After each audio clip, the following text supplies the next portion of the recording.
राजन, मैं प्रमाण देने के लिए तैयार हूं, पर उससे पहले मैं कुछ चाहती हूं। क्या चाहिए? थोड़ा दूध।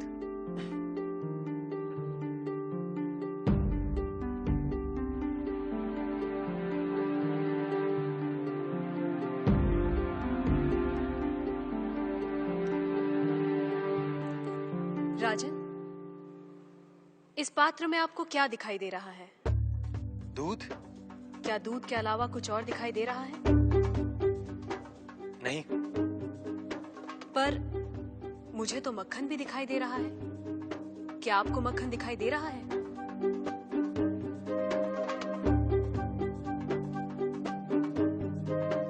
नहीं।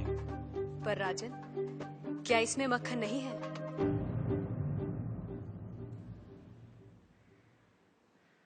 है। जैसे दूध के कण कण में मक्खन है, मक्खन के कण कण में घी है, वैसे ही ईश्वर सृष्टि के कण कण में भिन्न भिन्न रूपों में है, जो है पर दिखाई नहीं देता। जैसे दूध से मक्खन पाने के लिए उसे मथना जरूरी है, उसी तरह वेदांत के श्रवण, वेदांत का मनन और उसके निहितार्थ पर निरंतर ध्यान के द्वारा ही ईश्वर का अनुभव किया जा सकता है। राजन, क्या आपके पहले प्रश्न का उत्तर आपको मिल गया? मैं मान लेता हूं, पर वो किसे देख रहा है? किस ओर देख रहा है? क्या मुझे एक जलती हुई मोमबत्ती मिल सकती है? राजन, ये रहा आपके दूसरे प्रश्न का उत्तर। प्रकाश की ये लौ कहां देख रही है? किसे देख रही है? ये सभी को देख रही है। सभी और देख रही है। राजन, जिस तरह इस मोमबत्ती का प्रकाश चारों ओर फैला हुआ है, उसी तरह ईश्वर की चेतना चारों ओर फैली हुई है, और उसी चेतना के कारण हम चलते हैं, बोलते हैं और सुनते हैं। जैसे ये प्रकाश सभी ओर देख रहा है, वैसे ही ईश्वर सभी ओर देख रहा है।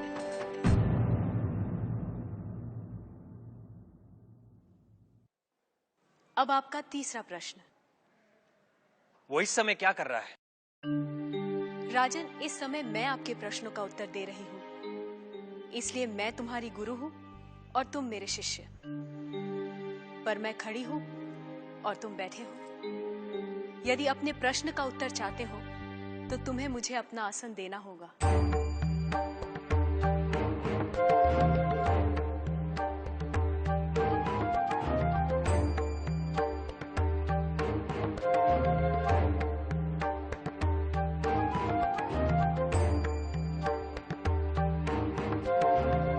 राजन, ये रहा तुम्हारे तीसरे प्रश्न का उत्तर।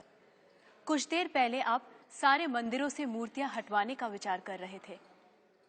इस समय आप ईश्वर के बारे में फिर से विचार करने लगे हैं। आप मेरे स्थान पर खड़े हैं और मैं आपके सिंहासन पर बैठी हूं। इधर एक राजा को सामान्य नागरिक का स्थान और एक सामान्य नागरिक को राज सिंहासन दे सकता है, ये आप देख रहे हैं। आप मेरे स्थान पर और मैं आपके स्थान पर बैठी हूं। ईश्वर इस समय ये करवा रहा है, उस अनंत और असीमित शक्तियों के स्वामी, जिसने ये सुंदर, अद्भुत, विस्मयकारी और महान संसार रचा है, जिसमें सूर्य, चंद्र, तारे, ग्रह, नक्षत्र अपने अपने स्थान पर स्थिर और गतिमान है, जिसके कण कण में एक व्यवस्था है। ऐसे शब्दों और ज्ञान से परे ईश्वर के लिए क्या असंभव है? कहिए राजन, क्या मंदिरों से मूर्तियां हटवाई जाएं? मूर्तियां तो उस ईश्वर की प्रतीक है, उनका मूर्त रूप है। वह सर्वज्ञ, सर्वशक्तिमान, सर्वव्यापी ईश्वर सर्वत्र है। किसी ने उसको पत्थर में पाया, किसी ने पेड़ों में, किसी ने शब्दों के माध्यम से, तो किसी ने प्रार्थना करके। वही परमात्मा अनेक नाम, रूप और गुणों में व्यक्त होता है, और कोई उन्हें अरूप और निर्गुण